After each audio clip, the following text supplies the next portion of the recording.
Bonjour à tout le monde. Alors dans cette vidéo, on va regarder comment est-ce qu'on lit dans une table de proba. Et donc là, on va prendre la table, une des tables les plus simples, qui est la table de la loi normale centrée réduite. Donc je vais vous proposer de faire deux calculs. Le premier, c'est un calcul de proba. La proba que x soit plus petit que 1,22 si x suit une loi normale 0,1. Donc la proba que x soit plus petit qu'un nombre. On va chercher une proba. Et le deuxième calcul que je vous propose, c'est on donnera la proba et on cherchera à partir de quel moment cette proba est atteinte. Donc ça sera deux lectures un peu symétriques si vous voulez, dans la table, mais dans la même table, on va chercher ça. Alors pour ça, je vais vous montrer la tête de ma table, parce que peut-être que vous n'avez pas la même. Donc voici ma table. C'est une table qui me donne phi de u, en fait. Ça me calcule phi de u qui est p de x plus petit que u. Et là, il y a u dans les colonnes. Alors, hop, on va revenir à ça. Donc dans la table, phi de u.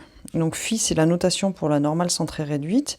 C'est donc p, x, c'est la proba que x soit plus petit que u, et c'est ça qui est noté dans la table. Alors, ce qu'il faut comprendre de comment on lit la table, en fait, donc peut-être je vais vous faire un dessin là, c'est que dans la table, traditionnellement, il y a u qui est écrit là, ici il y a des nombres, et ici il y a des nombres. Donc ici il y a des nombres avec un chiffre après la virgule, etc. Et là il y a des nombres avec deux chiffres après la virgule. Et là on va jusqu'à 3 et quelques. Et là, les deux chiffres après la virgule, bah, il n'y en a que 9. C'est tous les chiffres possibles entre 0 et 9. Et donc le tout dernier, c'est... Donc il y a 0,08 et 0,09. Et donc la lecture, la façon dont ça se fabrique, c'est qu'en fait, si on veut u égale ici, donc là, ce premier truc là, si p de x plus petit que u, c'est noté phi de u, ce truc-là, c'est simplement phi de 1,22. Autrement dit, on va prendre u égale 1,22.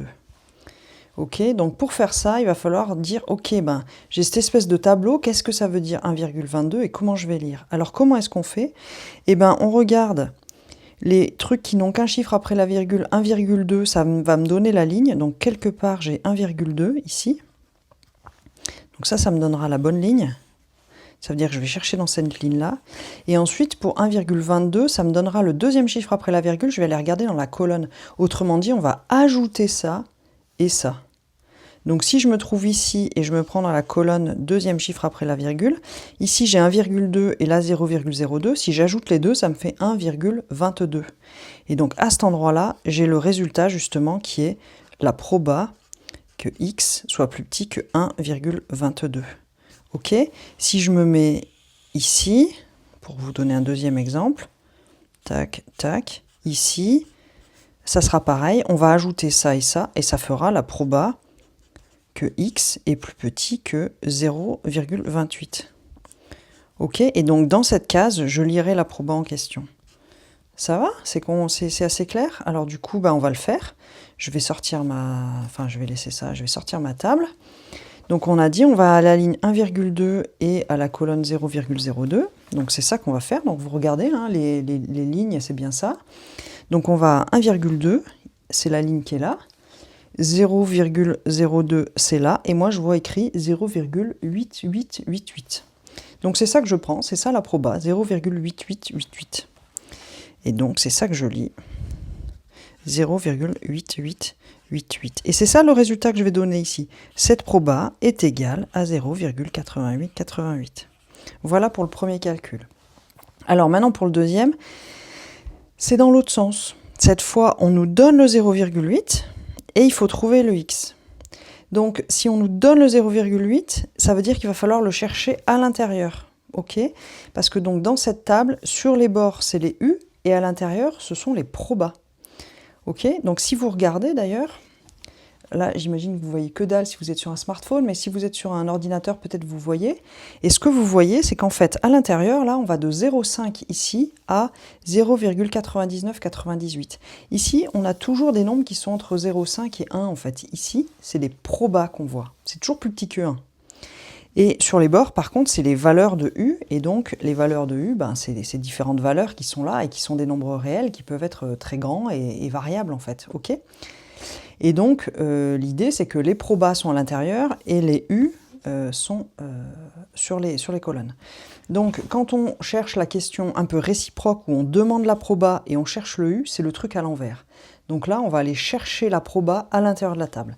Donc là, ça demande d'avoir des bons yeux. Donc je vais le faire pour vous. Donc on va chercher où est 0,8. Donc là, 0,8, il n'y est pas pile, hein, parce que c'est ça qu'on veut. On cherche la proba que ce soit égal à 0,8 là. Donc on va chercher, ça y est pas pile, on a 0,7995 ici et 0,8023. Donc 0,8, il est entre les deux. Donc je vais regarder, il est entre les deux quoi? Donc il est à la ligne 0,8 et à la colonne 0,405. Donc si j'ajoute, ça va me faire 0,84 ou 0,85. Donc c'est à peu près entre les deux. Donc ici, la réponse que je vais donner, c'est X est entre 0,84 et 0,85. Ok, donc c'est à l'envers. Je repère la proba. Ici, je la repère, donc j'ai noté, c'était vers 0,8. Et puis 0,003, 0,04, enfin bref, c'était dans ces eaux-là. J'ai repéré, c'était à peu près par là. J'ai repéré les cases où se trouvait à peu près ma proba 0,8. Et en repérant ça, j'arrive à trouver que le X, donc le U, c'était celui qui était à cette ligne et entre ces deux colonnes. Et ça me donne ce résultat-là. Voilà, j'espère que c'était assez clair. Sinon, mettez des questions dans les commentaires ou quoi. Et puis, voilà, bonne fin de journée.